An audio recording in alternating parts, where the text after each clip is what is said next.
Boa noite a todos. Que a doce paz de Jesus envolva os nossos corações em muitas bênçãos de luz, de paz, acalmando, serenando os nossos corações e as nossas mentes, que possamos a cada dia nos colocarmos mais receptivos para vivenciar os ensinos do Evangelho de Jesus. Com grande alegria, mais uma vez nos reunimos em nossa casa de oração, de fraternidade, de acolhimento, para mais um trabalho. Trazendo para a noite de hoje a mensagem que está no Evangelho segundo o Espiritismo, capítulo 27, itens 18 a 21. Da prece pelos mortos e pelos espíritos sofredores. Rogamos a Jesus nesse momento que envolva a todos nós em suas bênçãos de luz e de paz, e que essa paz alcance outros corações que aqui não puderam estar, ou que irão nos acompanhar ao vivo ou posteriormente. Que Deus e Jesus abençoe a todos e que ao final todos que aqui se encontram, encarnados e desencarnados, possam retornar de volta para os lares, em suas bênçãos de muita luz. Uma vez perguntaram a Chico Xavier o que ele fazia quando ia ao médico. E ele dizia que sentava na sala de espera e a primeira coisa que ele fazia era uma prece. Senhor Jesus, permita que o profissional que vai me atender, que vai me examinar, possa acertar com o meu diagnóstico. O Chico demonstrava todo o respeito com os mentores do seu lado. Ali estava para uma consulta e fazia questão de mentalizar da sala de espera aquele profissional que iria atendê-lo com muito carinho. Será que nós temos a consciência do que seja realmente uma prece? Será que nós realmente temos a consciência do poder que a prece tem quando feita com o coração? O que nos dizem os benfeitores na questão 659 de Livro dos Espíritos? Eles afirmam que a prece é um ato de adoração. Orar a Deus é pensar nele, é se aproximar dele, é se colocar em comunicação com ele, com o nosso Pai, que nos criou, que nos ama infinitamente, que nos permite estar neste mundo físico, nesse grande planeta escola onde todos nós estamos matriculados, para que possamos nos elevarmos pelo arrependimento, pela reparação, pelo aprendizado. E os Espíritos ainda nos afirmam que pela prece nós podemos louvar, pedir e agradecer. Normalmente, nós temos um hábito mais de pedir. Pouco louvamos, pouco agradecemos. No livro Entre a Terra e o Céu, ali no primeiro capítulo, O ministro Clarencio nos esclarece ao dizer que cada prece, tanto quanto cada emissão de pensamento, se caracteriza por determinado potencial de frequência. A que frequência nós nos sintonizamos? Como está a nossa emissão de força, de pensamento? Porque ele também nos lembra que todos nós estamos cercados por inteligências capazes de sintonizar com o nosso apelo. Há quem diga assim: eu acho que minhas preces não estão sendo ouvidas. Eu oro tanto, parece que sou esquecida, parece que Deus me esqueceu. Não nos enganemos, porque Deus, que é o nosso Pai, infinitamente bom, justo, amoroso, Ele não esquece nenhum dos seus filhos. Ele envia os seus mensageiros para nos ajudar, nos aconselhar, nos orientar.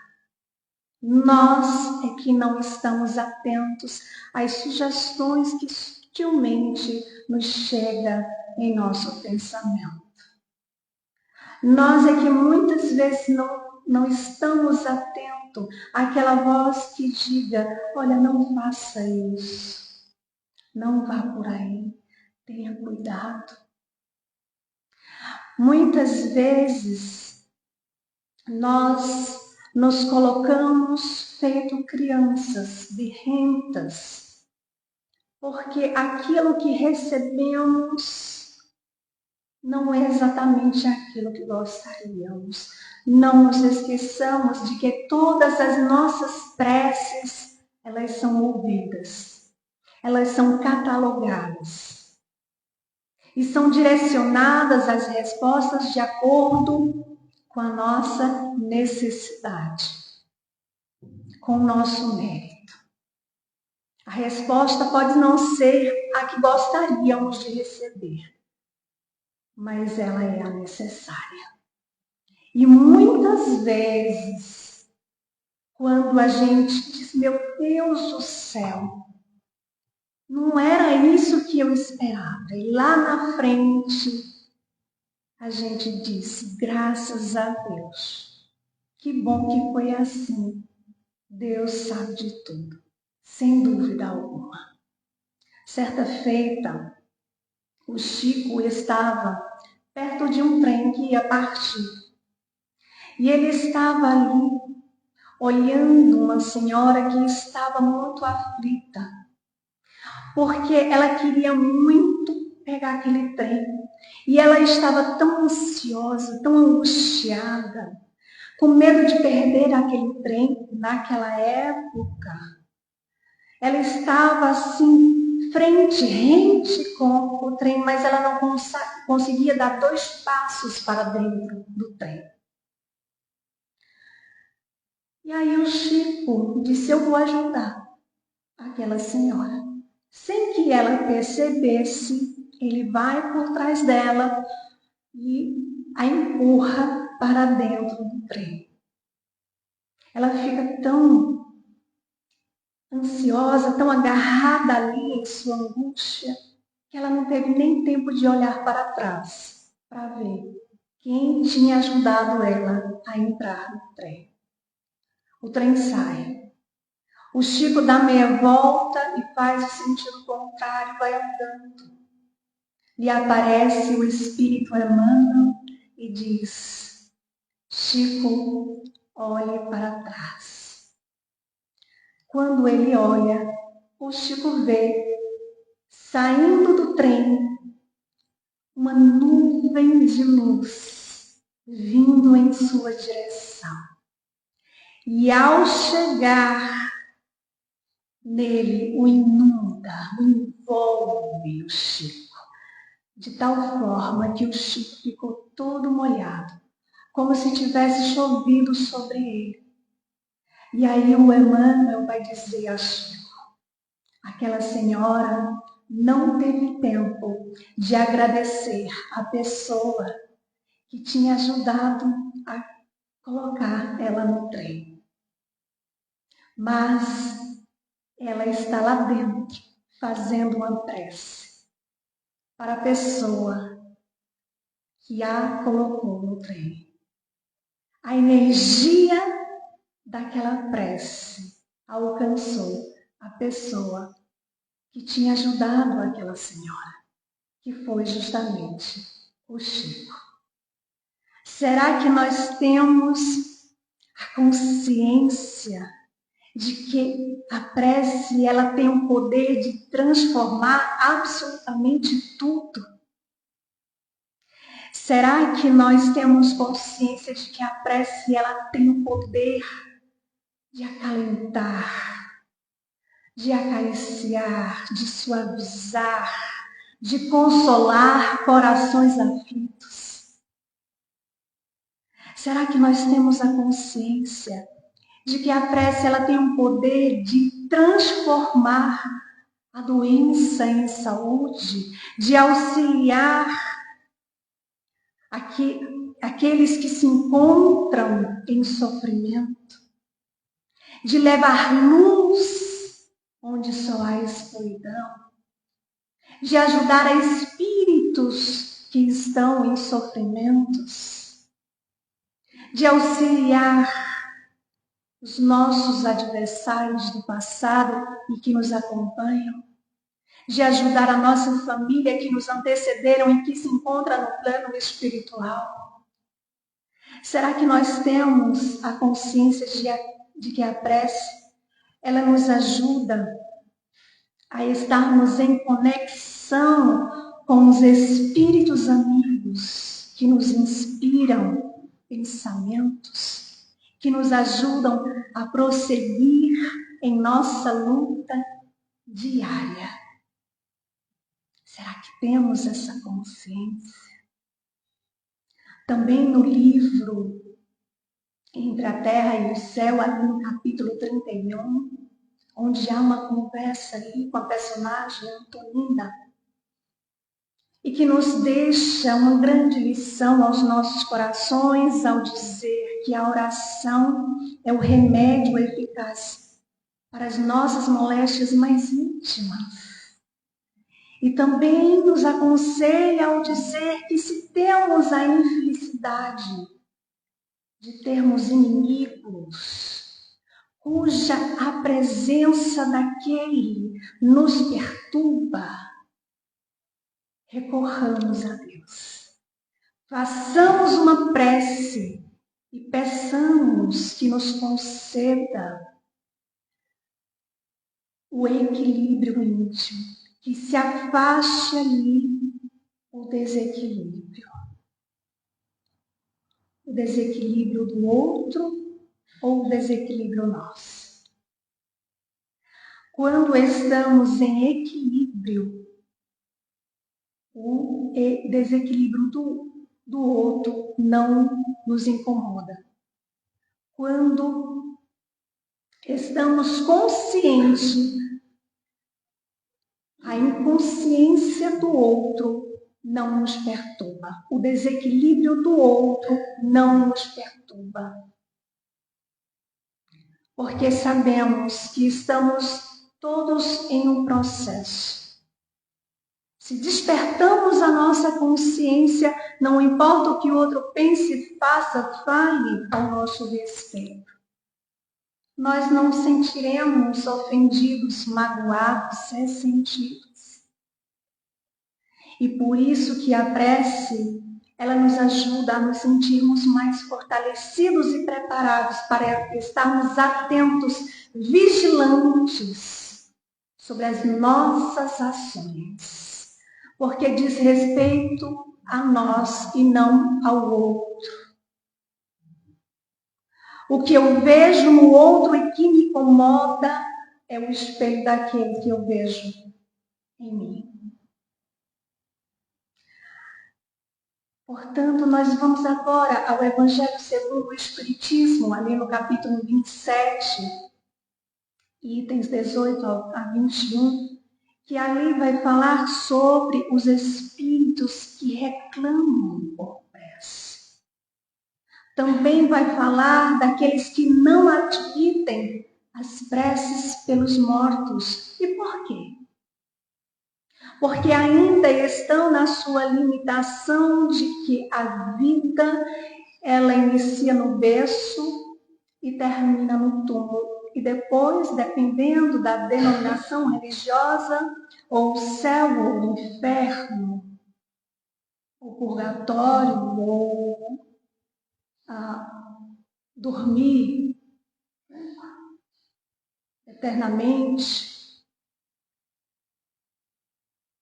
Mas nós sabemos que o céu e o inferno é um estado de consciência. Nós sabemos que a vida continua. Nós sabemos que continuamos sendo quem somos.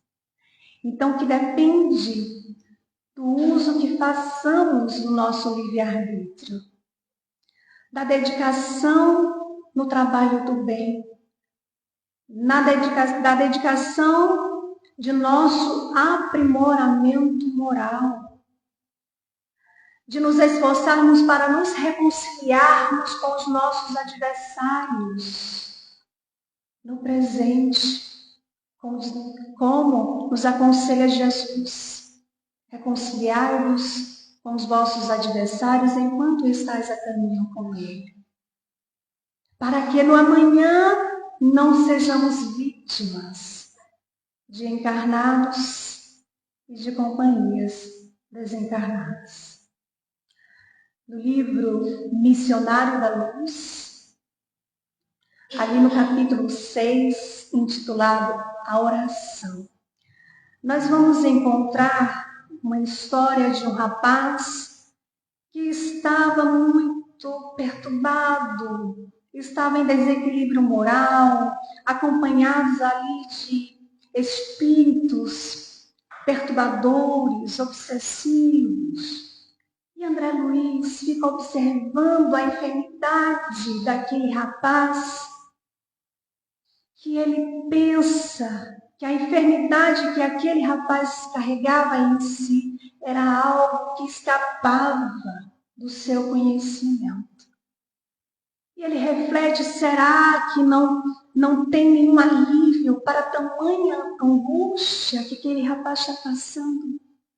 E aí, nesse momento, o instrutor Alexandre, ele vai orientar, vai esclarecer, dizendo a André Luiz e aos nossos corações, quando diz assim: criaturas desviadas da verdade, do bem, nos longos caminhos evolutivos, reúnem-se uns aos outros. O que ele está querendo dizer com isso?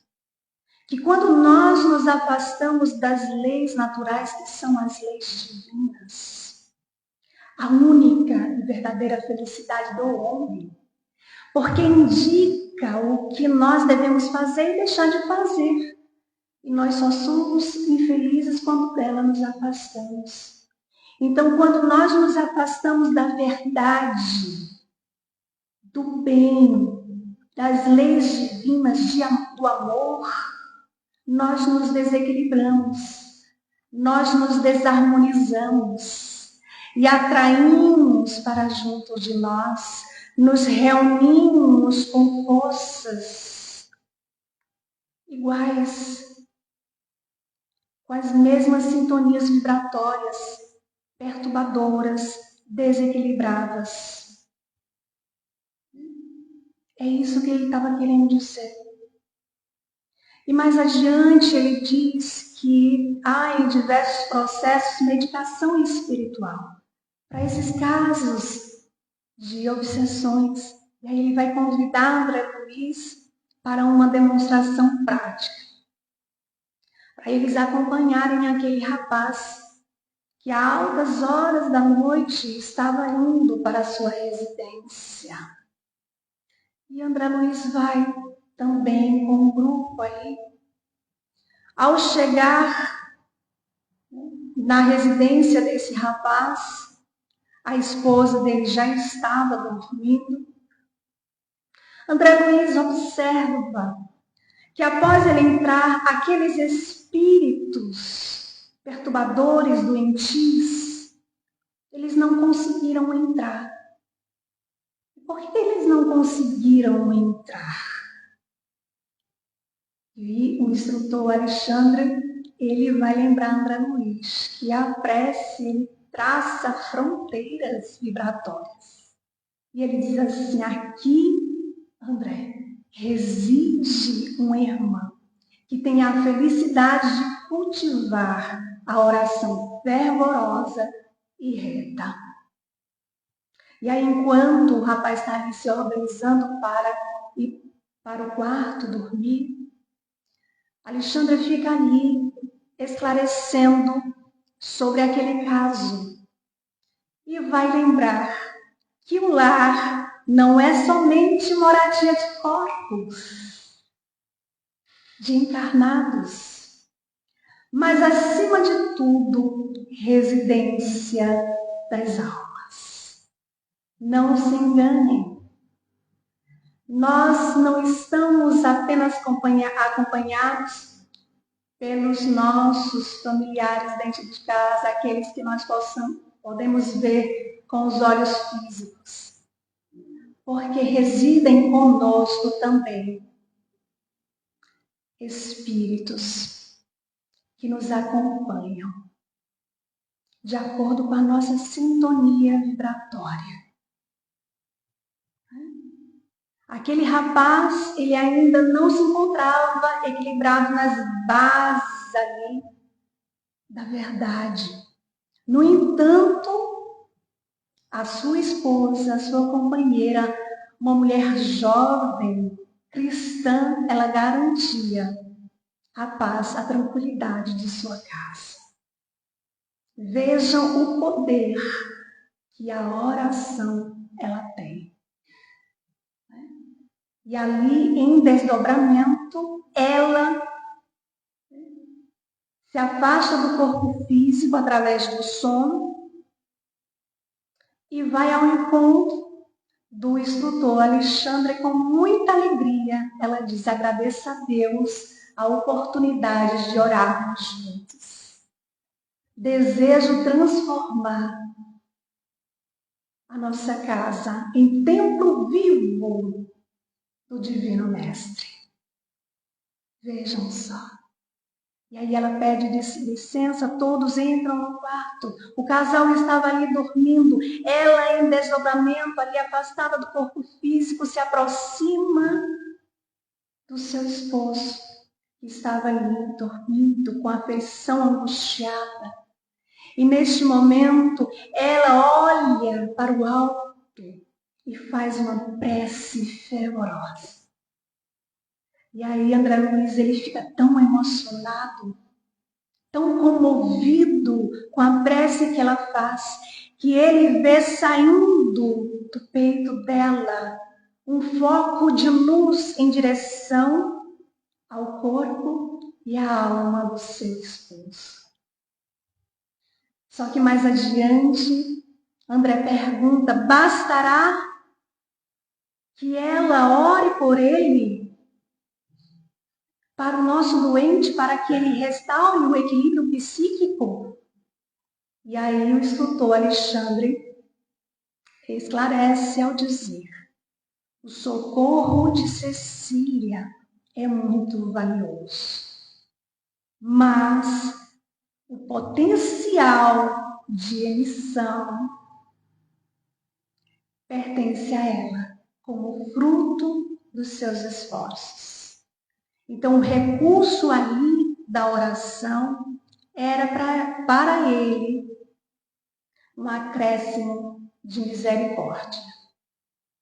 E aí, o instrutor Alexandre ainda esclarece ao dizer que receber auxílio do bem não significa que o beneficiado seja bom. Todos podem receber o benefício do bem. Todos.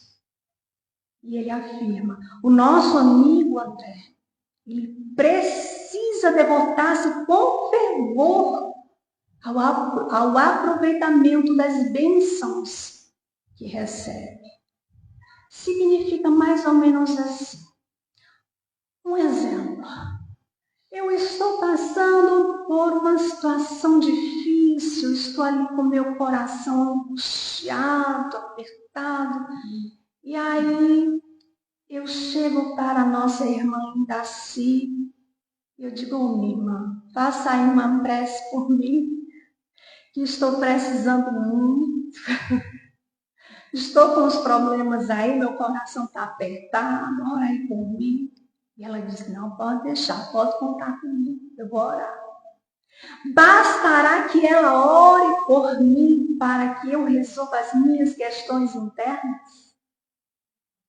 Para que eu me sinta aliviada ali nas minhas angústias, para que eu resolva os meus problemas? Bastará? Não. Porém, a prece que me chega vai me dar um alívio.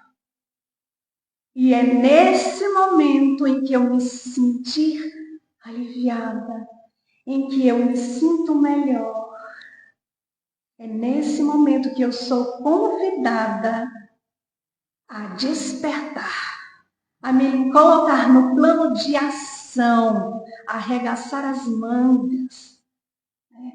Não, peraí, o que está acontecendo? Vamos lá, eu preciso resolver essa questão. Caso seja algo que eu não consiga, mas pelo menos que eu tenha a consciência da importância de permanecer confiante em Deus, que não nos abandona. Em serenidade, em bom ânimo, porque Jesus disse, no mundo tereis aflições, mas tende bom ânimo, eu venci o mundo. Ele está nos dizendo que nós podemos vencer o nosso mundo íntimo, as nossas dificuldades, as nossas dores, as nossas aflições. Então não basta apenas orar, é preciso arar, trabalhar, nos colocarmos no trabalho do bem, buscarmos o equilíbrio para que possamos atrair também forças equilibradas. Lembremos, o espírito daquele que ora age por sua vontade de fazer o bem. Pela prece, atrai para si bons espíritos que se associam ao bem que se quer fazer. Está em O Livro dos Espíritos, na questão 662. Chico, ele levantava sempre muito cedo. E um dia, ele se preparando para ir para o trabalho, foi na charrete, ele trabalhava na fazenda, e no caminho encontrou um amigo chamado Flaviano. E o Flaviano pergunta, ô Chico, você sabe quem morreu? Ele disse, não. Ô Chico, o Juca, o seu ex-patrão.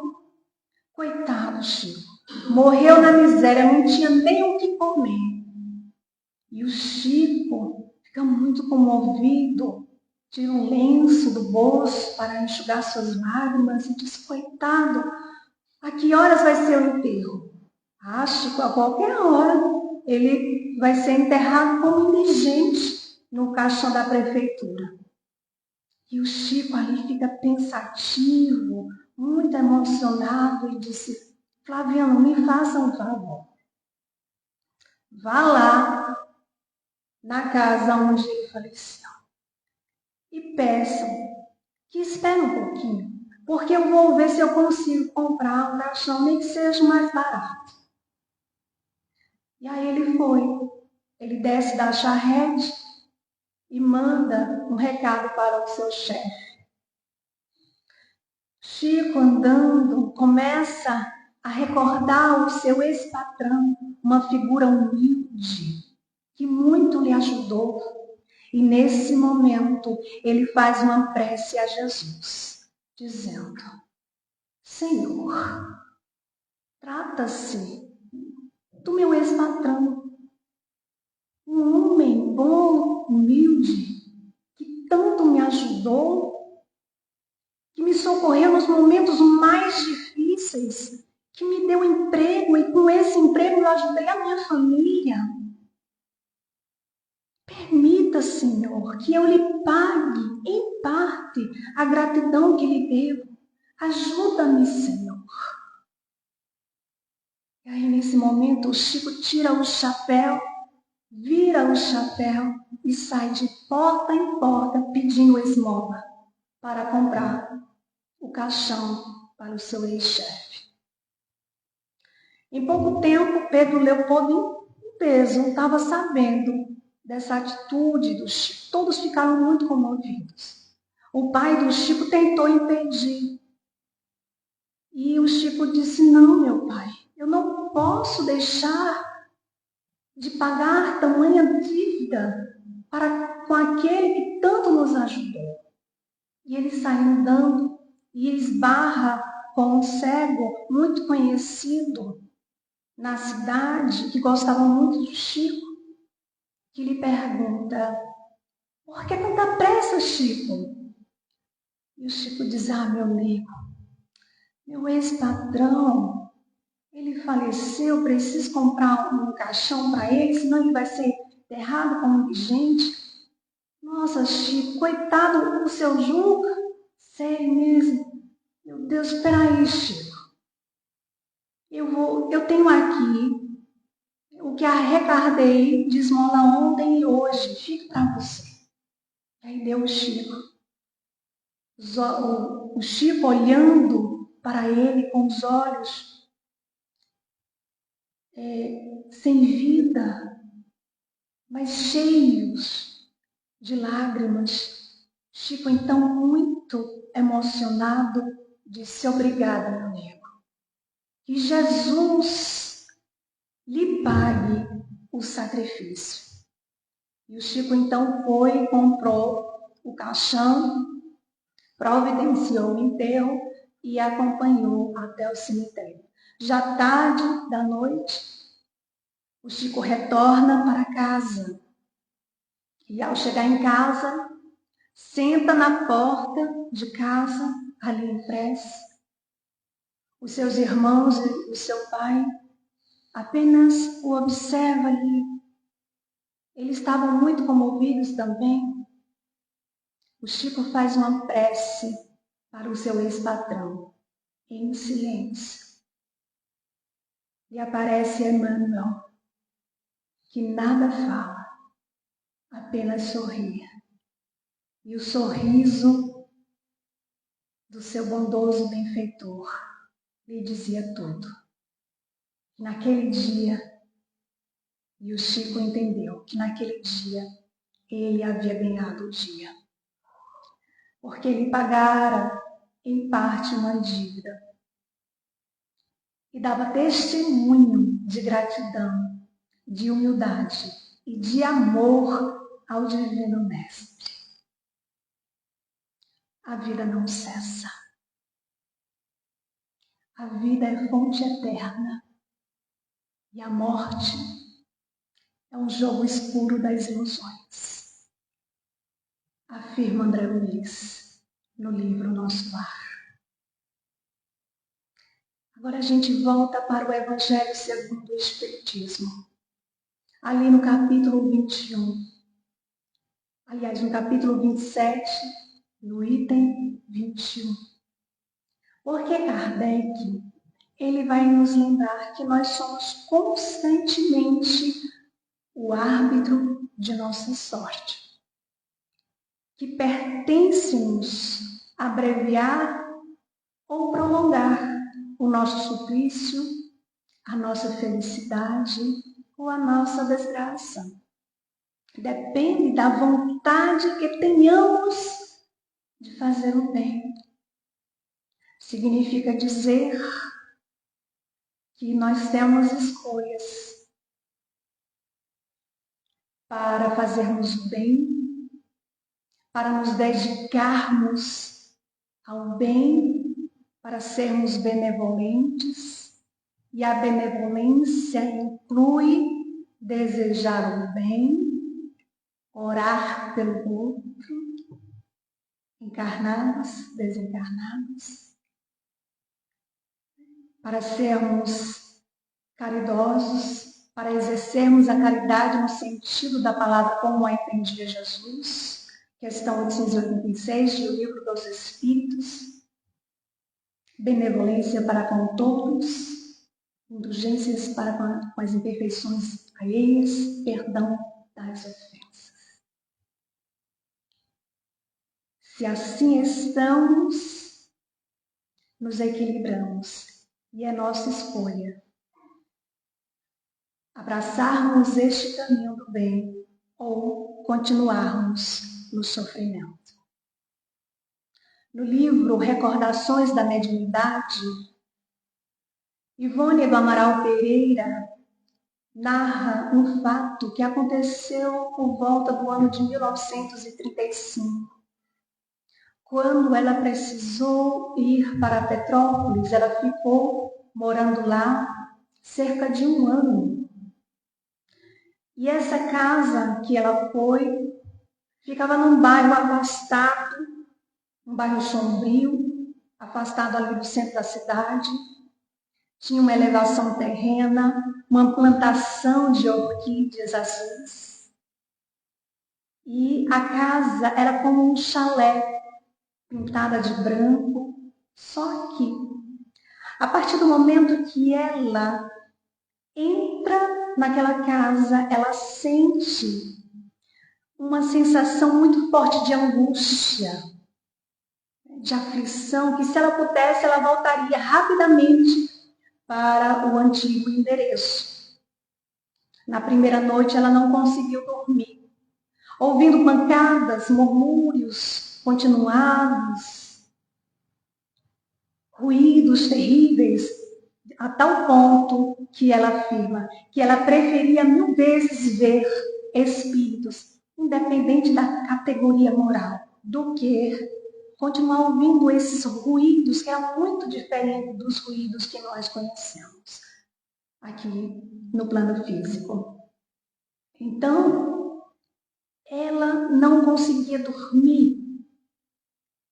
No dia seguinte, ela conta para os donos da casa. E eles disseram que era coisa da cabeça dela, isso não existia, era só impressão. Mas, para sua surpresa, ela também continuou a ouvir durante o dia esses ruídos. E ela percebeu que vinha do quarto, de cima do quarto onde ela dormia. E em cima do quarto onde ela dormia ficava um sótão. Um outro quarto onde tinha móveis lá jogados há muito tempo. Ela tem a curiosidade, vai lá e elas têm aquela sensação de sentir influências geladas, começa a chorar, ela não vê nada. O que fazer? Ela começa então a se dedicar ao estudo do Evangelho segundo o Espiritismo e às orações, que aliás era um hábito desde a infância. Só que Ivone começou a ter dores fortes na cabeça, muitas dores na cabeça, a sua pressão arterial baixava muito. E ela não tinha como ir ao médico, porque ela não tinha condições financeiras, não tinha dinheiro nem para comprar remédio. E o que ela fazia? Ela fluidificava a própria água, recorrendo às orações, às súplicas a Jesus. Só que 2 meses depois, esse mistério foi desvendado. Em frente ao quarto dela ficava um outro quarto que tinha feito ali como se fosse um escritório. Então ela gostava de estar ali para estudar, para ler, para fazer suas orações. Como ela não estava conseguindo dormir, teve uma noite que ela foi para lá. Na verdade, era 1h da manhã. E aí ela abre o Evangelho ao acaso e cai ali no capítulo 6, o Cristo Consolador. E ela começa a ler com muito fervor e faz uma prece muito sentida, e é aí nesse momento que ela olha na direção do sótão e vê o homem tomado de sangue, se debatendo, fazendo aqueles ruídos. Era um suicida. E ela, então, tomada de compaixão, começa a orar por ele, que talvez jamais tivesse recebido uma prece. Então ela pensa, o que eu posso fazer? Orar por ele, emitir vibrações amorosas, rogar a Jesus que o ampare. E ela mentalizava Jesus, estendendo seus braços para ele. Ela precisava saber o nome dele, porque ela queria que, após pegar ali o nome dele, passar para outros amigos também espíritas, para que orassem por ele. E aí ela vai, pergunta ao dono da casa quem havia morado antes dele.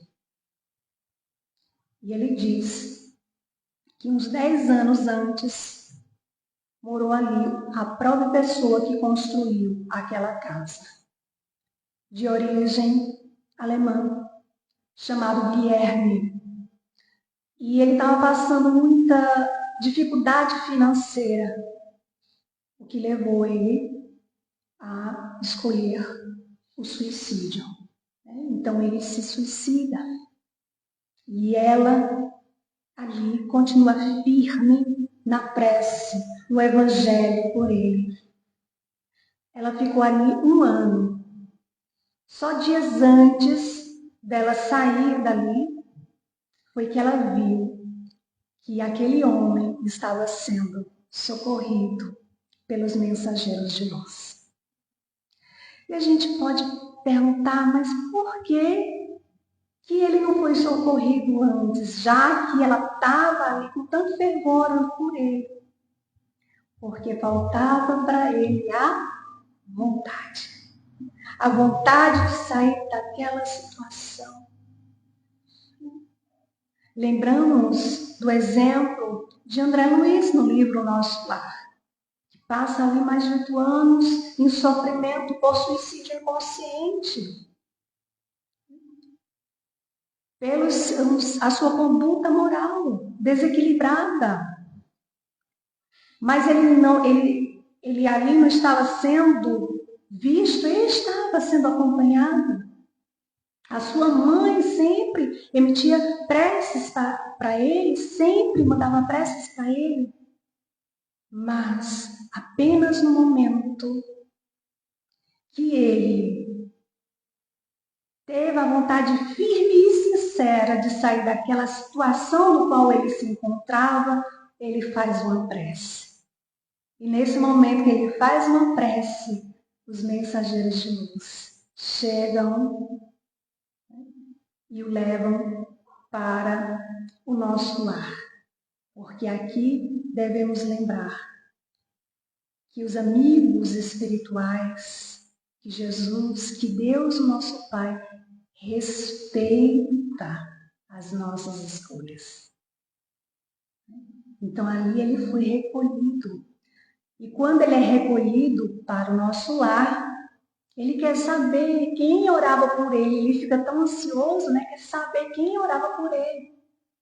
E aí ele descobre, tem até um filme, Nosso Lar, que quem orava por ele era uma senhora que trabalhava na casa dele e uma outra senhora que levava o seu esposo para que ele atendesse em seu consultório. Lembrando que André Luiz era médico.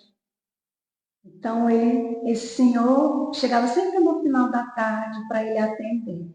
E mesmo ele ali de mau humor, atendia aquele senhor. E a sua esposa era muito grata por isso, e ela orou por ele. Então a prece ajuda a esse momento. Os espíritos sofredores clamam, pedem por prece, porque a prece os deixa menos desconfortados, eles se sentem menos infelizes.